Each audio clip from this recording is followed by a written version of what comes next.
லூக்கா எழுதின சுவிசேஷம் 1ஆம் அதிகாரம். லூக்கா எழுதின சுவிசேஷம்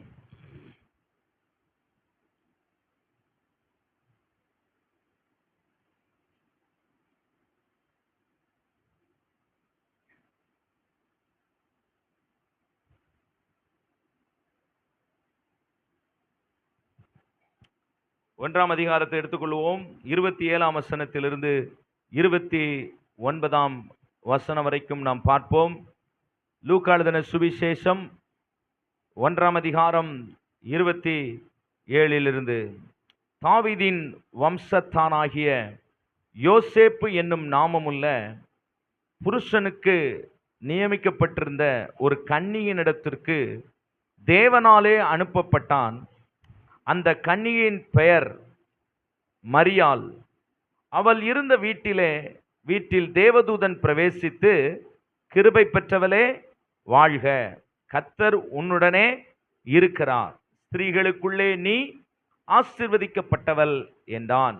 அவளோ அவனை கண்டு அவன் வார்த்தையினாலே கலங்கி, இந்த வாழ்த்துதல் எப்படிப்பட்டதோ என்று சிந்தித்துக் கொண்டிருந்தால், தேவதூதன் அவளை நோக்கி, மரியாளே பயப்படாதே, நீ தேவனிடத்தில் கிருபை பெற்றாய்.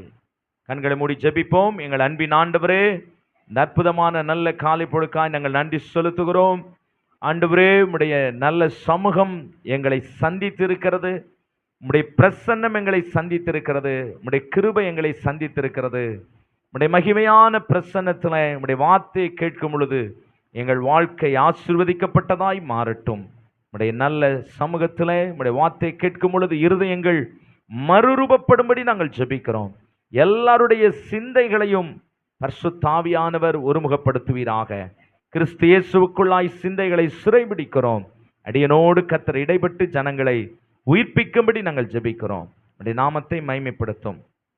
இயேசு கிறிஸ்துவின் நாமத்தில் ஜெபிக்கிறோம் எங்கள் ஜீவனுள்ள நல்ல பிதாவே, ஆமென். கர்த்தருடைய தூதன் கன்னி மரியாளை சந்தித்து, ஆண்டவராய் இயேசு கிறிஸ்து உன்னிடத்தில் என்ன செய்ய போகிறார்? பிறக்க போகிறார். உன் மூலமாய் என்ன செய்ய போகிறார்? பிறக்க போகிறார். ஆமென். உன்னதத்திலிருந்து ஒரு நிழல் அவர் மேல் விழும். அப்பொழுது அந்த கன்னிகை என்ன செய்தால்? கர்ப்பவதியாகி ஒரு குமாரனை என்ன செய்வாள்? பெறுவாள். அவருக்கு என்ன பெயரிட்டிருக்கிறார்கள்? இயேசு என்று பெயரிட்டிருக்கிறார்கள்.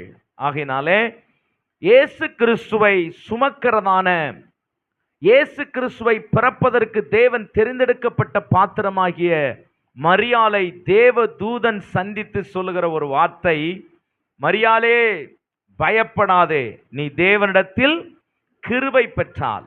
இவளுக்கு மனசுல என்னன்னா, இவ்வளோ பெரிய கடவுளை, ஒரு ராஜாதி ராஜாவை சுமப்பதற்கு எனக்கு என்ன தகுதி இருக்கிறது? இயேசு யார் என்று கேட்டால் அவர் ராஜாதி ராஜா. ஆமென். யூதருக்கு ராஜாவாய் பிறந்திருக்கிறவர் எங்கே? அப்படிதானே? யூதருக்கு ராஜாவாய் பிறந்திருக்கிறவர் எங்கே? ஆண்டவராய் இயேசு கிறிஸ்து ராஜாதி ராஜாவாய் இருக்கிறபடினால், ராஜாக்கள் பிறக்கிற இடம் எங்க இருக்கும்? ஒரு ராஜா எங்க பிறப்பாரு? அரண்மனையில் என்ன செய்வாரு? பிறப்பாரு. ராஜா அரண்மனையில பிறப்பாரு. ஆனா இயேசு ராஜா எங்க பிறந்தாருன்னா, ஏழைகளின் மத்தியில ஒரு ஏழ்மை கோலத்தை ஆண்டவர் எடுத்து, சத்திரத்தில் கூட அவருக்கு என்ன கிடைக்கவில்லையாம்? இடம் இல்லாதபடினாலே. என கருமையான கர்த்தருடைய பிள்ளைகளே, இவ்வளோ பெரிய தேவனை சுமப்பதற்கு, பெற்றெடுப்பதற்கு நான் தகுதி உடையவன் அல்ல, நான் தகுதி உடையவள் அல்ல என்கிறதான ஒரு சிந்தை தான் யாருக்குள் இருந்தது? இந்த மரியாள் அம்மாவுக்குள்ள என்ன செய்கிறது? இருக்கிறது. அப்ப ஆண்டவராகிய இயேசு நம்மிடத்தில் வருவதற்கு நமக்கு தகுதி என்பது முக்கியமல்ல. தகுதியை யார் நமக்கு ஏற்படுத்துகிறார்னா, கர்த்தர் நமக்கு தகுதியை ஏற்படுத்துகிறார். இந்த தகுதியானது எப்படி கிடைக்குது தெரியுமா? அவருடைய கிருபையின் மூலமாய் நமக்கு தகுதி கிடைக்கிறது. அதனாலதான் தேவ தூதன் இடத்துல சொல்றாரு, நீ பயப்படாத, இந்த ராஜாதி ராஜா, இந்த இரட்சகராய் இயேசு உன்னிடத்துல பிறப்பதற்கு நீ தகுதி இல்லைன்னு நினைக்காத. என் கிருபை உன் கூட என்ன செய்கிறது? இருக்கிறது. மரியாளே, பயப்படாதே. நீ யாரிடத்துல கிருபை பெற்றிருக்கிற? தேவனிடத்துல கிருபை பெற்றிருக்கிற. ஆண்டவராய் இயேசு கிறிஸ்துவை குறித்து நாம் பார்க்கும் பொழுது யோவான் எழுதின நற்செய்தி நூல் 1ஆம் அதிகாரத்துல நீங்க வாசிக்கலாம். 14ஆம் வசனத்தை வாசிக்கும் போது, 1ஆம் அதிகாரம் யோவான் எழுதின சுவிசேஷம் 1ஆம் அதிகாரம், அந்த வார்த்தை மாம்சமாகி கிருபையினாலும் சத்தியத்தினாலும் நிறைந்தவராய் நமக்குள்ளே என்ன செய்கிறாராம்? வாசம் பண்ணுகிறார். இயேசு நமக்குள்ளே வாசம் பண்ணுகிறார். அவர் எப்படி வாசம் பண்ணுகிறார்னு கேட்டா வசனம் சொல்லுகிறது, அவர் கிருபையினாலும் சத்தியத்தினாலும் நிறைந்தவராய் நமக்குள்ளே வாசம் பண்ணுகிறார். அப்ப இயேசு நமக்குள்ளே எப்படிப்பட்டவராய் இருக்கிறார்? கிருபை உள்ளவராக, சத்தியம் உள்ளவராக நமக்குள்ளே அவர் என்ன செய்கிறார்? வாசம் பண்ணுகிறார். அப்ப ஆண்டவராய் இயேசு கிறிஸ்து நமக்குள்ளே வாசம் பண்ணுவதற்கு தேவை தேவனுடைய கிருபை. ஆமென். அப்ப இந்த உலகத்துல அநேக ஜனங்கள் இருக்கிறாங்க. உங்க கூட பிறந்தவங்க எத்தனையோ பேர் இருக்கிறாங்க. உங்க சொந்த பந்தங்கள் எத்தனையோ பேர் இருக்கிறாங்க. உங்களுடைய ஃபேக்டரியில, உங்களுடைய அக்கம் பக்கத்துல வாழ்ற வசிக்கிற எத்தனையோ பேர் இருக்கிறாங்க. அவர்கள் மத்தியில யார் கிருபை பெற்றவர்கள் தெரியுமா? நீங்களும் நானும் கிருபை பெற்றவர்கள். ஆமென். ஹல்லேலூயா. நீங்களும் நானும் என்ன பெற்றவர்கள்? கிருபை பெற்றவர்கள். காரணம், இரட்சிப்பு என்பது அது விளைக்கரையம் பண்ணப்பட்டிருக்கிறது. அது தேவனுடைய கிருபையினால் நமக்கு கிடைத்திருக்கிறது. நம்மை மீட்டது ஆண்டவருடைய கிருபை. ஹல்லேலூயா. பாருங்க, எபேசியருக்கு எழுதின நிருபம் 2ஆம் அதிகாரத்திற்கு நீங்க வருவீங்கன்னா,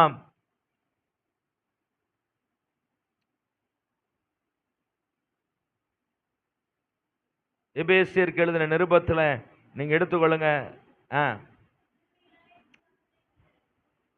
கிருபையினாலே, 8வது வசனம், கிருபையினாலே விசுவாசத்தை கொண்டு ரட்சிக்கப்பட்டீர்கள். விசுவாசத்தை கொண்டு ஆண்டவர் நம்மை சந்திக்கிறார். நாம் ரட்சிக்கப்பட்டது எப்படின்னு கேட்டீங்கன்னா, தேவனுடைய கிருபை. ஹல்லேலூயா. நீங்களும் நானும் பாவிகளாய் இருக்கையில் கிறிஸ்து நமக்காக மரித்ததினாலே பாவத்தில் இருந்து நாம் என்ன செய்யப்பட்டிருக்கிறோம்? விடுதலை ஆக்கப்பட்டிருக்கிறோம். இது எத்தனை பேர் நீங்க உணர்றீங்கன்னு தெரியல. பாவத்தினுடைய சம்பளம் மரணம். பாவத்தினுடைய விளைவு நம்மால் சகிக்க முடியாது, தாங்க முடியாது. சில குடும்பங்களிலே, பல குடும்பங்களிலே இந்த உலகத்திலே நாம் பார்க்கிறோம், பல விஷயங்களை நம்மிடத்திலே சொல்லுகிறார்கள். என் வாழ்க்கையில் இப்படி இருக்குது, என் வாழ்க்கையில் இப்படி நடக்குது. இதற்காக அவர்கள் விடுதலை பெறுவதற்கு பல வழிகளை அவர்கள் தேடினாலும் அவர்களுக்கு விடுதலை இல்லை. காரணம், விடுவிக்கிறவர் ஆண்டவராய் இயேசு கிறிஸ்து. எத்தனை பேர் அதை விசுவாசிக்கிறீங்க? ஆனா இன்னைக்கு அதை ஜனங்கள் நம்புவதற்கு அதற்கு ஆயத்தமா இல்லை. எங்களிடத்துல ஜெபிக்க வருகிற சிலரை பார்க்கிறோம், பரம்பரை பரம்பரையாக, வாழையடி வாழையாக தொடர்ந்து அந்த குடும்பங்களிலே அந்த குறிப்பிட்டதான பிரச்சனை என்ன செய்கிறது? நடந்து கொண்டே இருக்கிறது. அப்படிப்பட்டதான சாப கட்டுகள். காரணம், அவர்கள் முற்பிதாக்களில், அவர்கள் பரம்பரைகளில் செய்ததான பாவங்கள் 3ஆம் 4ஆம் தலைமுறையாக அந்த கர்மம் அவர்களை தொடர்கிறபடினால் அவர்கள் குடும்பங்களிலே அந்த சாபங்கள் இருக்கிறது. இந்த பாவத்தினுடைய விளைவுதான் அந்த சாபம். இதை நாம் புரிந்து கொண்டோமானால் நாம் ரட்சிக்கப்பட்டிருக்கிறோம், ஆண்டவர் நம்மை மீட்டிருக்கிறார் என்கிற ஒரு சந்தோஷம் நம்முடைய உள்ளத்திலே அளவிட முடியாததா இருக்கும். அதை குறித்ததான புரிதல் நமக்கு தேவை. ரட்சிக்க ஆண்டவராய் இயேசு கிறிஸ்து இந்த பூமிக்கு வந்தார், நம்மை ரட்சித்தார். இப்படிப்பட்டதான பாவத்தினாலே உண்டாகிற சாபத்தினாலே ஜனங்கள் அனுபவிக்கிற கஷ்டங்கள் ஏராளமானதாய் இருக்கிறது. என கருமையான கர்த்தருடைய பிள்ளைகளே, அப்படிப்பட்ட பாவத்திலும் சாபத்திலும் இருந்து நம்மை இயேசு ரட்சித்திருக்கிறார். இது எவ்வளவு பெரிய ஆசீர்வாதம் தெரியுமா? இதுக்கெல்லாம் ஒரு நல்ல அல்லேலூயா சொல்லணும் பாருங்க. ஏதோ நாம சில விஷயங்களினாலே இந்த சபைக்குள்ள வந்துட்டோம் அப்படின்னு நீங்க நினைக்க கூடாது. ஆண்டவர் இந்த உலகத்துல எத்தனையோ ஜனங்கள் இருக்க, உங்கள் பகுதியிலே நீங்கள் வாழ்கிற இடத்துல உங்கள் சொந்த பந்தங்களிலே இந்த பாவத்தினாலும் சாபத்தினாலும் அவர்கள் வாழ்க்கையில கஷ்டங்களையும் வேதனைகளையும் அனுபவித்துக் கொண்டிருக்க நம்மை ரட்சித்திருக்கிறார். எவ்வளவு பெரிய ஆசீர்வாதம் பாருங்க. இந்த ரட்சிப்பு விலையேறப்பட்டது. இது எப்படி? இதற்கு ஏதாவது தகுதி இருக்கிறதா? இந்த ரட்சிப்பை பெற்றுக்கொள்வதற்கு நாம எதையாவது விலைக்கரையம் செலுத்த வேண்டுமா? நாம் எதையாகிலும் செய்ய வேண்டுமா என்று கேட்டால் நாம் ஒன்றும் செய்ய தேவையில்லை. இயேசுவை விசுவாசித்தால் போதும். ஆண்டவராய் இயேசு கிறிஸ்து இந்த பூமியில எனக்காக வந்தார். அவர் 3.5 ஆண்டுகள் இந்த பூமியிலே மனம் திரும்புங்கள், பரலோக ராஜ்யம் சமீபமாய் இருக்கிறது என்று பிதாவின் சித்தத்தை அவர் நிறைவேற்றினார். கல்வாரி சிலுவையிலே நமக்காக மரித்து இரத்தம் சிந்தி அடக்கம் பண்ணப்பட்டு தன் ஜீவனை கொடுத்து அடக்கம் பண்ணப்பட்டு 3ஆம் நாள் இயேசு உயிர்த்தெழுந்தார். இந்த இயேசு கிறிஸ்துவை, இந்த சத்தியத்தை நாம் விசுவாசிக்கும் பொழுது நாம் இரட்சிப்பை அடைகிறோம். அப்ப ரட்சிக்கப்படுவதற்கு நம்மிடத்தில் தேவன் எந்த தகுதியும் என்ன செய்வதில்லை, பார்ப்பதில்லை. நான் உனக்கு ரட்சிப்பை கொடுக்க வேண்டுமானால் நீ இப்படி எப்படியெல்லாம் இருக்க வேண்டும் என்றெல்லாம் தேவன் நம்மிடத்தில் எந்த தகுதியையும் ஆண்டவர் என்ன செய்யவில்லை, பார்க்கவில்லை. இன்னைக்கு ஒரு விக்கிரகத்தை போய் தொடணும்னா கூட, ஒரு பெண் தொடணும்னா கூட அதற்கு என்ன கேட்குது, ஒரு தகுதி கேட்குது. ஆனா நம்முடைய ஆண்டவர் சர்வ வல்லமையுள்ள தேவன், நம்மை படைத்தவர். தகப்பன் பிள்ளைய தொடுவதற்கு எந்த தகுதியும் என்னல்ல, தேவையில்லை. அப்பா சொல்றாரு, நீ ரொம்ப பரிசுத்தமா இருந்தா தான் அப்பாவையே தொடணும், அப்பா பக்கத்துல எந்த அப்பாவாவது சொல்லுவாங்களா? எந்த பெற்ற தாயாவது சொல்லுவாங்களா? அந்த பிள்ளை எந்த நிலத்தில இருந்தாலும் அதை தூக்கி எடுத்துருவாங்க. அதுதான் கடவுள். எத்தனை பேர் விசுவாசிக்கிறீங்க? ஆண்டவர் இந்த உலகத்திலே அக்கிரமத்திலும் பாவத்திலும் இந்த பொல்லாத விதமான அசிங்கமான நிலையிலே வாழ்ந்து கொண்டிருந்த நம்மை அவர் எந்த தகுதியும் பார்க்கவில்லை. பரலோகத்திலிருந்து இறங்கி வந்து நம்மை மீட்டிருக்கிறார். அந்த கிருபை தான், அந்த ரட்சிப்பு தான் விலையேற பெற்றது. இதுதான் பெரிய ஆசீர்வாதம். இந்த ரட்சிப்பை பெற்றுக்கொண்டது எதினால் என்று கேட்டால் எபேசியர் 2:6-8 சொல்லுகிறது, கிருபையினாலே நீங்கள் என்ன செய்யப்பட்டீர்கள், ரட்சிக்கப்பட்டீர்கள். இது உங்களால் உண்டானது அல்ல. இது யாருடைய ஈவா? தேவனுடைய ஈவு, காட்ஸ் கிஃப்ட் என்று பைபிள் சொல்லுது. கிஃப்ட் கொடுக்கிறோம், அதுக்கு ஏதாவது விலை மதிப்பு இருக்குதா? நான் போய் ஒரு அன்பை பகிர்ந்து கொள்கிறேன், ஒரு கிஃப்ட் கொடுக்கிறேன். என் ஃப்ரெண்டுக்கு நான் என்ன கொடுக்கிறேன், ஒரு கிஃப்ட் கொடுக்கிறேன். அந்த கிஃப்ட் சாதாரணமானதா இருக்கலாம், ஆனா அந்த கிஃப்ட்டுக்கு என்ன கிடையாது, அந்த அன்பிற்கு என்ன கிடையாது, விலை கிடையாது. ஆண்டவர் நம்மை நேசித்தார். அதனாலதான் ஆண்டவர் நம்மிடத்தில் அன்பு கூர்ந்து நமக்கு கிஃப்டா கொடுக்கப்பட்டது என்ன தெரியுமா? கிஃப்டா கொடுக்கப்பட்டது என்ன தெரியுமா? கர்த்தருடைய கிருபை. ஹல்லேலூயா, ஹல்லேலூயா. கிஃப்ட் எங்கேயாவது போய் நீங்க வேலை கொடுத்து அதுக்கு ஏதாவது மதிப்பு பார்க்க முடியுமா? கிஃப்ட்டுக்கு ஒரு நாள் அதை மதிப்பு என்ன செய்ய முடியாது, பார்க்க முடியாது. அதுக்கு பேர் என்ன பேரு? பரிசு. அதுக்கு பேர் என்ன பேரு? பரிசு. ஹல்லேலூயா. அப்ப கிருபை என்பது நமக்கு எப்படி கொடுக்கப்பட்டிருக்கிறது? பரிசாய் கொடுக்கப்பட்டிருக்கிறது. ஹல்லேலூயா. ஆக மரியாளை பார்த்து ஆண்டவராகிய தேவ தூதன் சொல்லுகிறான், பயப்படாதே மரியாளே, நீ என்ன செய்யாத, பயப்படாத. நீ யாரிடத்துல கிருபை பெற்றிருக்கிறாய்? தேவனிடத்தில் என்ன பெற்றிருக்கிறீங்க? கிருபை பெற்றிருக்கிறீங்க. ஒவ்வொரு சகோதரர்களும் சகோதரிகளும், அருமையான வாலிப பிள்ளைகள், தங்கச்சி, நீங்க தேவனிடத்திலே என்ன பெற்றிருக்கிறீங்க? கிருபை பெற்றிருக்கிறீங்க. அப்ப இந்த மரியாள் அம்மாவுக்கு ஒரு எண்ணம் என்னன்னா, ஐயோ இந்த ரட்சகரை சுமப்பதற்கு, இந்த ரட்சகரை பெற்றெடுப்பதற்கு, இந்த ராஜாதி ராஜாவை இந்த உலகத்துக்கு கொண்டு வருவதற்கு எனக்கு என்ன தகுதி இருக்குது? அவர் சொல்றாரு, தகுதியெல்லாம் பார்த்து இந்த ராஜா உன்னிடத்துல பிறக்க வல்ல, அவர் கிருபையாய் உன்னிடத்துல வந்திருக்கிறார். ஹல்லேலூயா, ஹல்லேலூயா, ஹல்லேலூயா.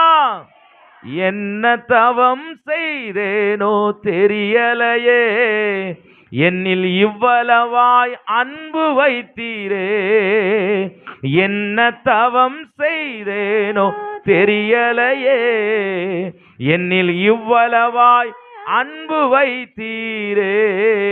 ஹல்லேலூயா, ஆமென். இதற்காக ஏதாவது தவம் செஞ்சோமா? இதுக்கு ஏதாவது பிராயசித்தம் ஏதாவது செஞ்சிருக்கிறோமா? ஒன்றுமில்லை. ஆண்டவர் அவருடைய கிருபையை நமக்கு வைத்து நம்ம இந்த உலகத்தில் ரட்சித்திருக்கிறார். ஆமென். அநேகரிடத்தில் நான் பேசும்போது சொல்வேன், பிரதர், உங்கள் ஆண்டவர் இந்த வியாதியிலிருந்து, இந்த பொல்லாத காரியங்களிலிருந்து தூக்கி எடுத்திருக்கிறார். இது ஆண்டுடைய கிருபை பிரதர். ஏன் சபைக்கு சில நேரம் அநேகர் ஜெபிக்க வருவாங்க. இயேசு அறியாத மக்கள் ஜெபிக்க வருகிறத பார்த்திருக்கிறோம். சிலருக்கு விடுதலையே கிடைக்காது. ரட்சிப்புக்கு அவங்க தூரமா இருப்பாங்க, விடுதலையே கிடைக்காது. சிலருக்கு ஜோமன உடனே கத்தர் விடுதலை தருவாரு, ஜோமன உடனே கத்தர் சுகம் தருவாரு. இது எதனால? இதை நம்ம என்னைக்கா உணர்ந்திருக்கிறோமா? ஏசப்பா நான் கேட்டோன்னு தந்துடுறாரு, சந்தோஷம்.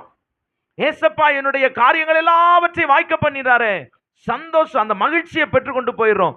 என்னைக்காவது ஒரு நாள் எங்க அக்காவுக்கு, என் தங்கச்சிக்கு, என் அண்ணனுக்கு, என் தம்பிக்கு, இவங்களுக்கெல்லாம் கிடைக்காத ஒன்றை கத்தர் எனக்கு கொடுத்திருக்கிறாருன்னு யோசித்து பார்க்கும்போது அவங்களை காட்டிலும் இவங்களை காட்டிலும் ஆண்டவர் என்னை ரொம்ப நேசித்திருக்கிறாரு. ஆண்டவர் என்ன ரொம்ப என்ன செஞ்சிருக்கிறாரு? நேசித்திருக்கிறாரு. அதனால எனக்கு என்ன கிடைக்க பண்ணியிருக்கிறாரு? கிருபையை கிடைக்க பண்ணியிருக்கிறாரு. யோசிச்சு பாருங்க. அந்த அம்மாவை அந்த ஊர்ல அந்த அம்மா நினைச்சு பார்த்துருக்குறோம். அந்த அம்மா சொல்றாங்க, தாழ்மையின் அடிமையை என்ன செஞ்சீங்க? ஆமா, நோக்கி பார்த்தீங்கப்பா. தாழ்மையின் அடிமையை நோக்கி பார்த்தாங்கன்னா அப்படின்னா என்ன சொல்றாங்க அந்த அம்மா?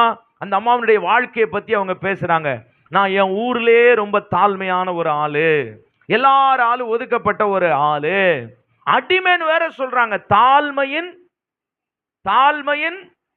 பிரதர், தாழ்மையின், சத்தமா சொல்லுங்க பிரதர்ஸ் எல்லாம், தாழ்மையின் அடிமையை நோக்கி பார்த்தாங்க. ஆண்டவர் தாழ்மை உள்ளவங்களை மட்டுமில்ல, தாழ்மையில அடிமைனா உங்களுக்கு தெரியுமா?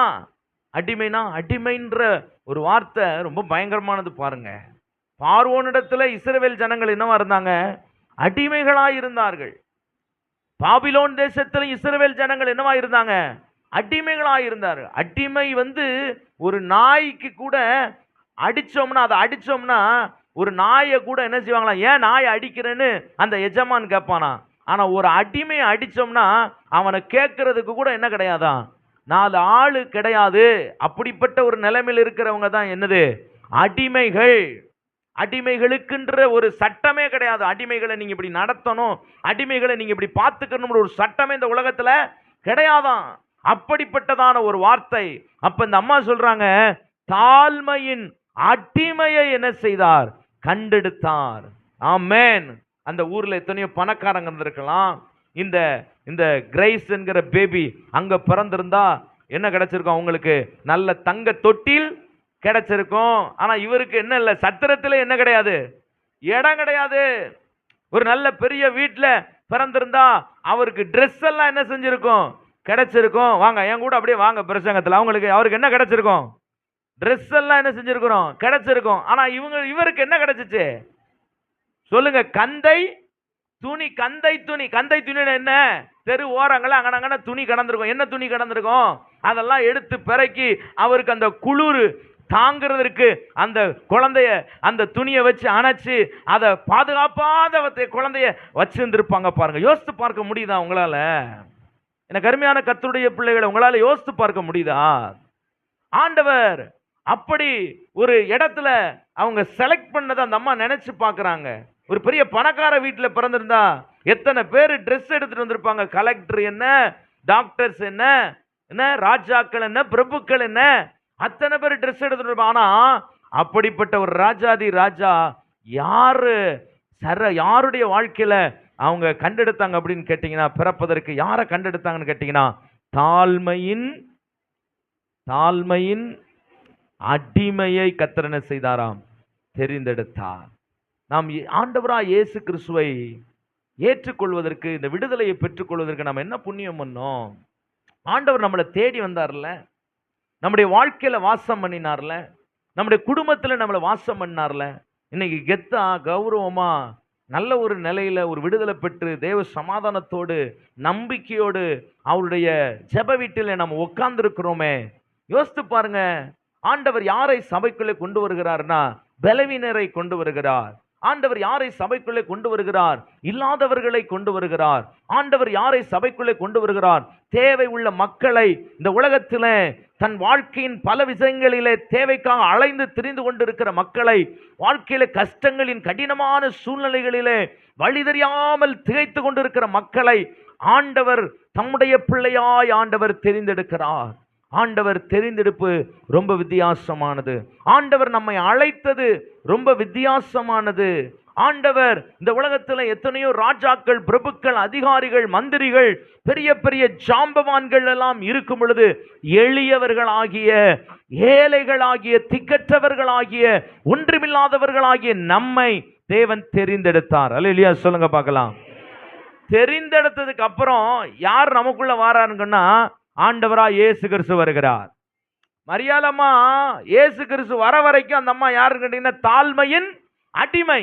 இப்ப இயேசு வந்ததுக்கு அப்புறம் யாரு அந்த அம்மான்னு கேட்டீங்கன்னா கிருபை பெற்றவளே வாழ்க, கிருபை பெற்றவளே வாழ்க. எல்லாரும் அந்த அம்மாவை பார்த்து என்ன சொல்றாங்க? கிருபை பெற்றவளே வாழ்க. அல்லேலூயா. இயேசு வந்ததுக்கு அப்புறம் நம்முடைய வாழ்க்கை பிரமாதமா மாறும். இயேசு கிறிஸ்து நம்முடைய வாழ்க்கையில இல்லாத போது, நான் சொன்னேன் பார்த்தீங்களா, இல்லாத நிலைமை, ஒண்ணும் இல்லாத நிலைமை, கஷ்டமான நிலைமை. ஆனா ஏசப்பா நமக்குள்ள வந்ததுக்கு அப்புறம் இந்த அம்மா இயேசு கிறிஸ்துவை சுமக்கிறாங்கன்னு அங்க இருக்க போது தேவதூதன் சொல்லுகிறான், பயப்படாதே மரியாளே, நீ தேவனிடத்தில் என்ன பெற்றிருக்கிற? கிருபை பெற்றிருக்கிற. ஆமென். இங்க இருக்கிற ஒவ்வொருவருக்கும் இந்த வார்த்தை ரொம்ப முக்கியமானது. நீங்களும் நானும் ஆண்டவருடைய பிள்ளைகளாக இருக்கிறோம். இயேசு நமக்குள்ளே வாசம் பண்ணுகிறார். உங்களுக்கும் எனக்கும் ஆண்டவர் இந்த காலவேளையில உங்களையும் என்னை பார்த்து சொல்லுகிறார், பயப்படாதே தேவனுடைய மனிதனே, தேவனிடத்தில் கிருபை பெற்றிருக்கிறீங்க. கரங்களை தட்டி ஆண்டவருடைய நாமத்தை நல்ல மகிமைப்படுத்துங்க பார்க்கலாம். நல்ல கர்த்தரை மகிமைப்படுத்துங்க. ஹல்லேலூயா, ஹல்லேலூயா. நல்ல கர்த்தரை மகிமைப்படுத்துங்க பார்க்கலாம். கிருபை பெற்றவளே,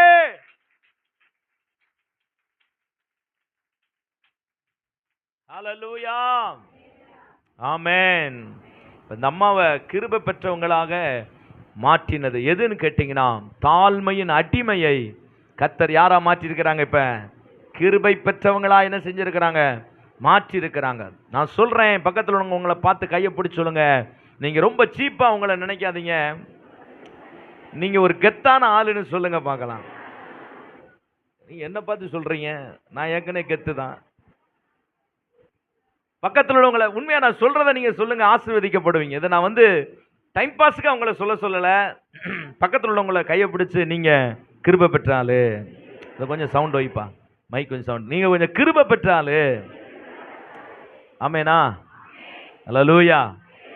அப்ப ஆண்டவர் நம்ம மேல எவ்வளவு பெரிய இரக்கத்தை, கிருபையை கர்த்தர் வச்சிருக்கிறார். பயப்படாதீங்க, இந்த உலகத்துல தைரியமா இருங்க. நீங்க கிருபை பெற்றிருக்கிறபடினால உங்களுக்கு எல்லா காரியங்களையும் கர்த்தர் சௌகரியமாக்கி தேவன் கிருபையாய் உங்களை நடத்துவார். பிரைஸ் தி லார்ட், ஹல்லேலூயா. அந்த கிருபை நம்மை உயர்த்தும், அந்த கிருபை நம்மை மேன்மைப்படுத்தும். இந்த கிருபை எப்படி கிடைக்கிறதுனா, இயேசு நமக்குள்ள வந்தா என்ன கிடைக்கும்? கிருபை கிடைக்கும். யார் மூலமா இந்த கிருபை கிடைக்குதுன்னா, இயேசு கிறிஸ்து எப்படிப்பட்டவராக இருக்கிறார்? கிருபை உள்ளவராக என்ன செய்கிறார்? இருக்கிறார். ஆமென். இந்த தாயாரை பார்த்து சொல்லும்போது கிருபை பெற்றவளே வாழ்க என்று சொன்னால், இது எப்படி இந்த பாக்கியம் கிடைத்தது என்று சொன்னால், இயேசுவை இரட்சகரை சுமப்பதினால் அந்த பாக்கியம். இந்த உலகத்தில் ஆண்டவராய் இயேசுவின் பிள்ளையாய் நாம் இருக்கிறோம். உங்களை பார்த்து உங்க தெருவில், உங்க வேலை பார்க்குற இடத்துல என்னெல்லாம் பேர் சொல்றாங்க? என்ன பேர் சொல்றாங்க? அல்லேலியாக்காரி அப்படி சொல்றாங்களா? அல்லேலியாக்காரங்க, அது நல்லா கூட சொல்ல தெரியும், அழகொலியாக்காரங்க. ஆமா, அந்த அக்கா ஏசுக்காரங்க சொல்றாங்களா? ஏன் உங்களை சொல்றாங்க? ஏதாவது நெத்தியில எழுதிருக்கீங்களா அல்லேலியா அம்மா அப்படின்னு? சொல்லுங்க, அல்லேலியா பிரதர். ஏதாவது நெத்தியில எழுதிருக்கீங்களா? ஒரு சகோதரர் ராஜபாளையத்திலிருந்து 2 பிள்ளைகளை கூட்டு வந்தாரு. நான் இப்ப பேர் கேட்டேன், 2 பிள்ளைங்க, பொம்பளை பிள்ளைங்க நினைக்கிறேன், அவங்க பேர் கேட்டேன். அவர் சொல்றாரு, மூத்த பிள்ளை அல்லேலியா, இளைய பிள்ளை பேரு ஆமேன். பேரு எனக்கு ஆச்சரியமா போச்சு, நம்ம கூட இப்படி யோசிக்கலையா? அப்ப அந்த பிள்ளைய ஸ்கூல்ல கூப்பிடும் போதெல்லாம் என்ன சொல்லி கூப்பிடுவாங்க? அல்லேலூயா அப்படின்னு கூப்பிடுவாங்க. அல்லேலூயா அப்படின்னாலே தேவனுக்கு மகிமை. Price the Lord. ராஜபாளையத்தில் இருக்கிறாரு. ஒருவேளை நீங்க என்ன திருன்னு பார்க்குற பார்த்தா உண்மையா உண்மைங்க. ஆச்சப்பாளையத்தில் ஊழியம் செய்கிறாரு. வந்தார், போனார், கல்யாணத்துக்கு வந்தார், இந்த தம்பி கல்யாணத்துக்கு. அப்போ கேட்டேன், அவர் இந்த பிள்ளை மூத்த பிள்ளை பேர் என்ன பேர் பிரதர் அப்படின்னு கேட்டேன். அவர் சொன்னார், மூத்த பிள்ளை பேர் அல்லேலுயா. எவ்வளோ வெறி இருந்திருக்கும் பாருங்க ஆண்டு மேல. என்ன யோசிச்சு பாருங்க. நாம இப்பெல்லாம் கீப்ரூல, கிரீக்கில் அப்புறம் பேரை தேடிக்கிட்டு இருக்கோம். ஏதாவது உருதுல கூட ஒரு பேர் இருந்துச்சுன்னா என்ன செய்யறோம், வைக்கிறோம் பாருங்க. இல்லை சிலர் பார்த்தீங்கன்னா தாத்தாவுல முத எழுத்து, பாட்டியில முத எழுத்து, அந்த பக்கம் இருக்கிற தாத்தால முத எழுத்து, பாட்டியில முத எழுத்து, எல்லாத்தையும் சேர்த்தா ஒரு பேர் வருது. ஒரு தாத்தா பாட்டி சாபத்தையே போக்க முடியல. இது 2 தாத்தா பாட்டி சாபத்தை உள்ள கொண்டு வந்து வைக்கிறிய. இயேசுவினிடத்துல பேரை கட்டு வை, அவர் நல்ல பேர் உங்களுக்கு தருவாரு. இது நான் சொல்றது நிறைய பேர் மனசை கஷ்டப்படுத்த, கவலைப்படாதீங்க. சொல்றதை சொல்லிடணும். இல்லையா சொல்லுங்க. பேருக்கு பின்னாடி கூட ஆசீர்வாதம் இருக்கிறது. ஆபிராம் என்று சொன்னால் ஆண்டவர் அவனை அழைத்த பொழுது அவனுக்கு பேர் என்ன விட்டார்? ஆபிரகாம் என்று பெயர் விட்டார். ஹல்லேலூயா, ஹல்லேலூயா. ஆபிரகாம் என்று சொன்னால் அங்கே அந்த ஹா அப்படின்ற இடத்துல தெய்வம் என்கிற ஒரு வார்த்தை உள்ளே சேருகிறது. அந்த யெகோவா வார்த்தை உள்ளே சேருகிறது. அவன் வெறும் சாதாரண மனிதனாய் இருந்த அவனை ஜாதிகளுக்கு தகப்பனாய் கர்த்தர் மாற்றினார். ஒவ்வொரு பேருக்கு பின்பதாக ஆசீர்வாதம் இருக்கிறது. உங்களுக்கு தெரியுமா? சும்மா பேரிட்டு தேவன் அழைக்கவில்லை, ஆண்டவர் நம்மை அழைத்திருக்கிறார். ஆமென் சொல்லுங்க பார்க்கலாம். பிரைஸ் தி லார்ட், ஹல்லேலூயா. எத்தனை பேர் அதை விசுவாசிக்கிறீங்க? ஆண்டவரே உங்க கிருபை எனக்கு நீங்க வைச்சதற்காக ஸ்தோத்திரம். ஆமா, பக்கத்துல அதனால கையை பிடிச்சல கிருபை பெற்று இருக்கிறீங்க. கொஞ்சம் கெத்தாவே இருங்க பார்க்கலாம். அதே தாழ்மையா இருங்க, ஆனா கொஞ்சம் கெத்தா இருங்க. உங்களை ரொம்ப சீப்பா நினைக்காதீங்க. ஏன்னா நீங்க மற்றவங்களை விட கிருபை பெற்றிருக்கிறீங்க. இது எதினால்? கர்த்தர் நம்ம கூட இருப்பதினால. ஆண்டவர் இந்த கிருபை எதினால்? ஆண்டவரே நாங்கள் எதினால் விசேஷித்தவர்களப்பா. ஆண்டவர் மோசேட்டு சொல்றாரு, மோசே தேவனிடத்தில் சொல்றார், நீர் எங்களோடு கூட இருக்கிறதினால் அல்லவா. Hallelujah, praise the Lord, praise the Lord, hallelujah. எனக்கு அருமையான தேவனுடைய பிள்ளைகளே, கிருபை தகுதியை பார்த்து வருவதில்லை. கிருபை என்பது தேவன் நமக்கு கொடுக்கிறதான ஒரு வரம், தேவன் நமக்கு கொடுக்கிறதான ஒரு gift, தேவன் நமக்கு கொடுக்கிறதான ஒரு பெரிய ஆசீர்வாதம். ஹல்லேலூயா. ஆமா, நான் சொல்லுவேன், நான் கூட ஒரு கிருபையினாலே தான் ஆண்டவர் என்னை இந்த ஊழியத்திலே கர்த்தர் கொண்டு வந்து நிறுத்தினார். ஆமா, தேவ கிருபை தான் என்னை ஊழியத்தில் நிறுத்தினது. 5 பைசாவுக்கு கூட பிரயோஜனம் இல்லாத ஒரு ஆளு தான்.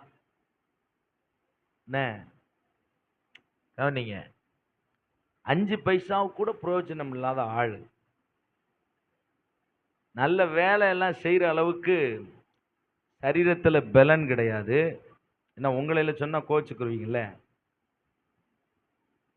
அறிவு கிடையாது, ஞானம் கிடையாது, ஒரு பெரிய படிப்பு மேதைத்துவம் ஒன்று கிடையாது, எனக்கு எந்த பின்புலமும் கிடையாது, எனக்கு எந்த சொத்தும் கிடையாது, எந்த சம்பாத்தியமும் கிடையாது. ஒண்ணுமில்லாத என்னை இந்த இடத்திற்கு ஆண்டவர் என்னை கொண்டு வந்தது கிருபை. இந்த கிருபைக்கு விளக்கம் நீங்க பைபிள்ல எங்கேயும் தேடுறதை காட்டிலும் முதல்ல என்ன பாருங்க. ஆமென். இந்த கிருபை என் கூட இருந்தபடினால்தான் தேவன் என்னை ஆசீர்வாதமாய் வைத்திருக்கிறார். ஆமென், ஹல்லேலூயா. இது காரணம் முற்றிலும் ஆண்டுடைய கிருபை. இன்னைக்கு நீங்க கூட யோசித்து பாருங்க. கொஞ்சம் அந்த காலையில ஒரு 30 வருஷத்துக்கு முன்னாடி நீங்க கல்யாணம் முடிக்கிறதுக்கு முன்னாடியிலிருந்து கூட யோசித்து பாருங்க. இப்போ வரைக்கும் நீங்க யோசித்து பாருங்க. நீங்க எப்படி வாழ்ந்தீங்க, நீங்க எந்த ஊர்ல இருந்தீங்க, என்ன மாதிரி உங்க வாழ்க்கையினுடைய நிலைமை இருந்துச்சு.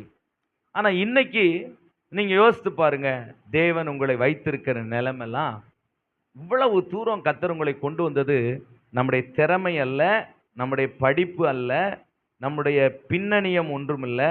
நமக்கு ஏதாவது ஒரு காரியம் நமக்கு நம்மளை டெவலப் பண்ணுவதற்கு, இப்படி சொல்லுவாங்கல்ல, என்ன உரமோர் கூட என்ன செய்யலையா இல்லை, இப்படி சொல்றதை பார்த்துருக்கீங்களா? ஆமா, என்னை தூக்கி விடுறதுக்கு ஆள் இல்லை, எனக்கு உதவி செய்வதற்கு ஆள் இல்லை. எதுவுமே இல்லாம ஒரு மனுஷன் மேல வந்திருக்கிறான் பாருங்க. அது என்னன்னு கேட்டீங்கன்னா கடவுளுடைய கிருபை. அல்லேலூயா சொல்லுங்க பார்க்கலாம். ஹல்லேலூயா, ஹல்லேலூயா. பாஸ்டர் எல்லாமே இருக்குது, எங்க வாழ்க்கையில எல்லாமே இருக்குது. நான் அவங்களுக்கும் நான் சொல்றேன், உங்க வாழ்க்கை இன்னும் தேவன் பலப்படுத்தி உங்க வாழ்க்கையில மற்றவர்களை காட்டிலும் நீங்கள் பிரகாசமா இருப்பது என்னன்னு கேட்டீங்கன்னா ஆண்டவருடைய கிருபை. Price the Lord. ஆகையினால கிருபை என்று இந்த நாள் காலையிலே நாம் சிந்தித்துக் கொண்டிருக்கிறோம். ஆண்டவரிடம் கொடுத்த கிருபைக்காக கைகளை உயர்த்தி ஒரு நன்றி செலுத்துவோம். ஆண்டவரே, எனக்கு கிருபை கொடுத்ததற்காக நன்றி. ஆமென். யோசித்து பாருங்க, ஒரு 4 குறிப்பை வேகமா சொல்றேன் பாருங்க. சிலுவையில அறையப்பட்டு ஆண்டவராய் இயேசு கிறிஸ்து இருக்கிறார். 2 பக்கத்திலும் கல்லர்கள் என்ன செய்றாங்க? இருக்கிறாங்க. அதுல ஒரு கல்லன் அந்த சிலுவையில தொங்கிக்கிட்டு இருக்கும்போது இயேசுவை பார்த்து சொல்லுகிறான், ஆண்டவராய் இயேசுவே, இன்றைக்கு நீர் என்னை நினைத்தருளும்.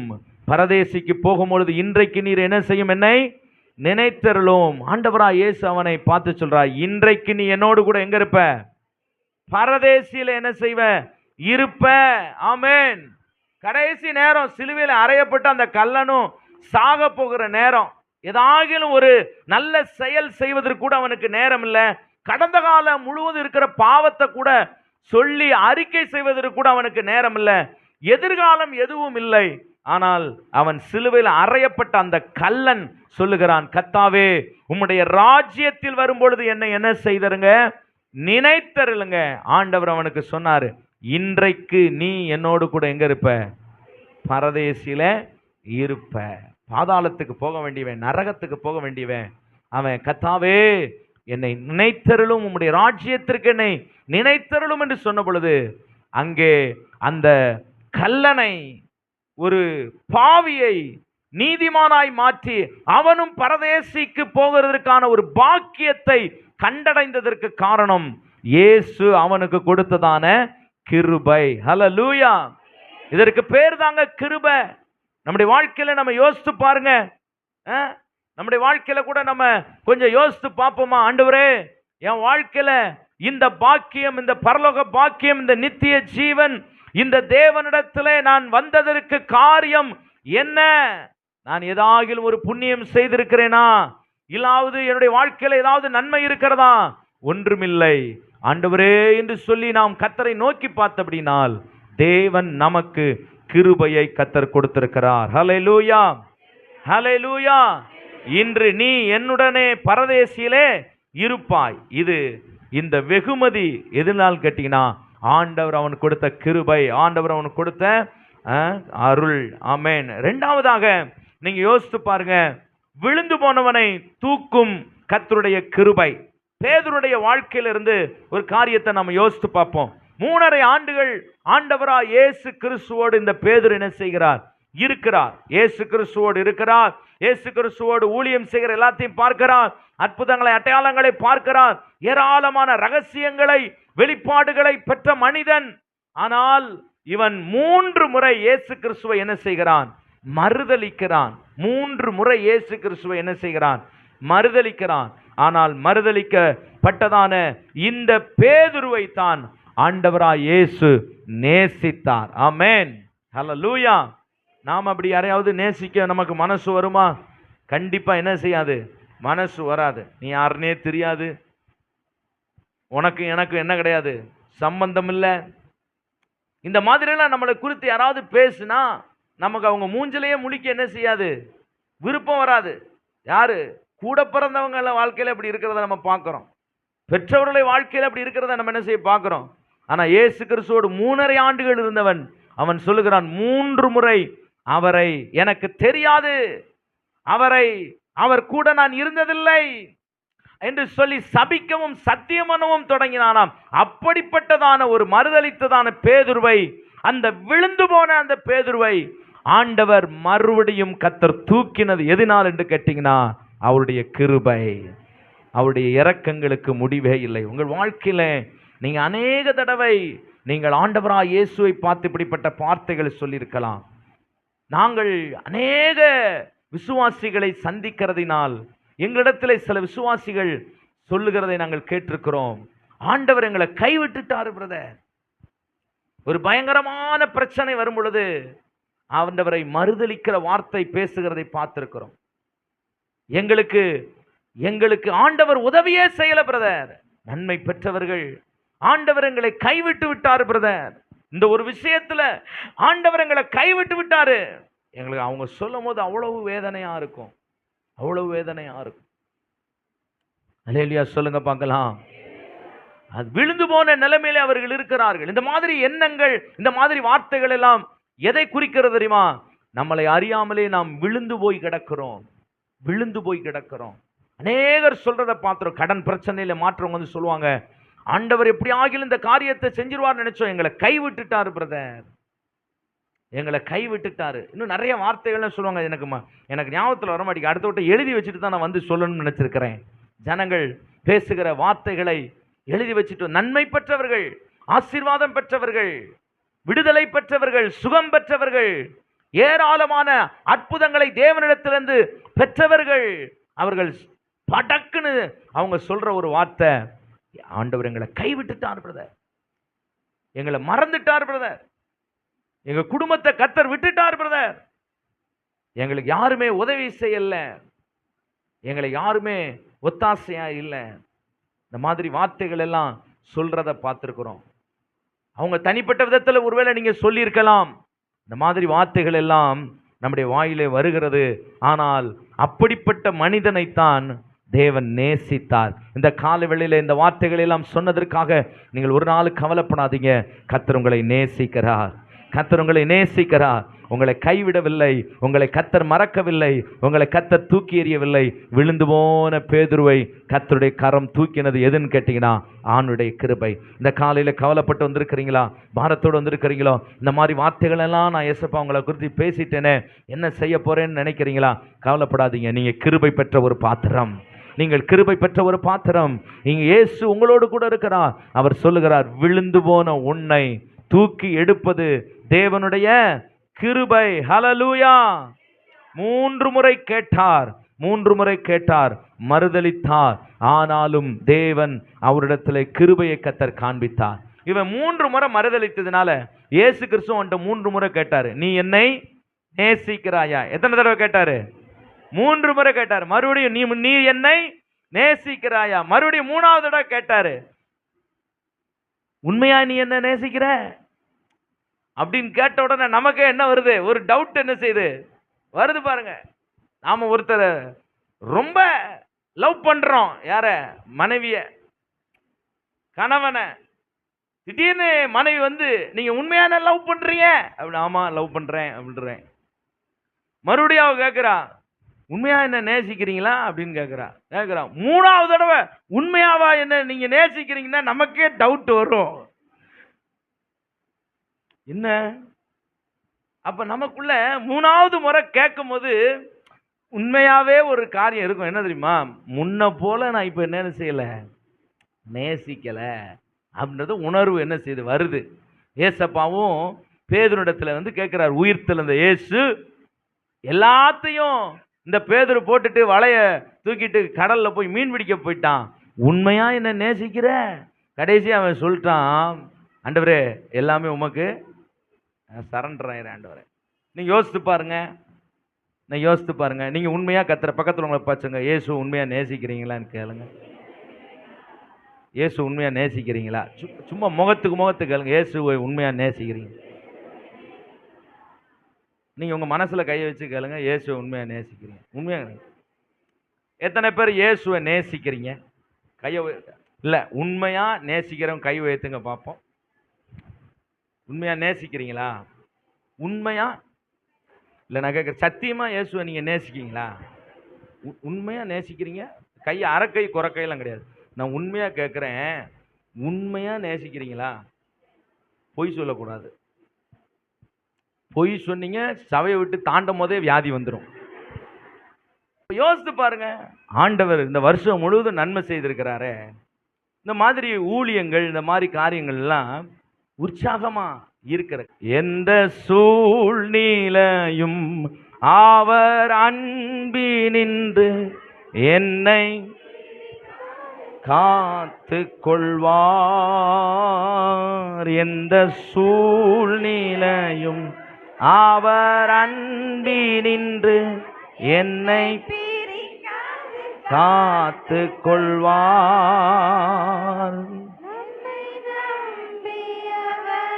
தந்த பொறுப்பதனை அவர் வரும் வரை காத்து கொள்வேன்.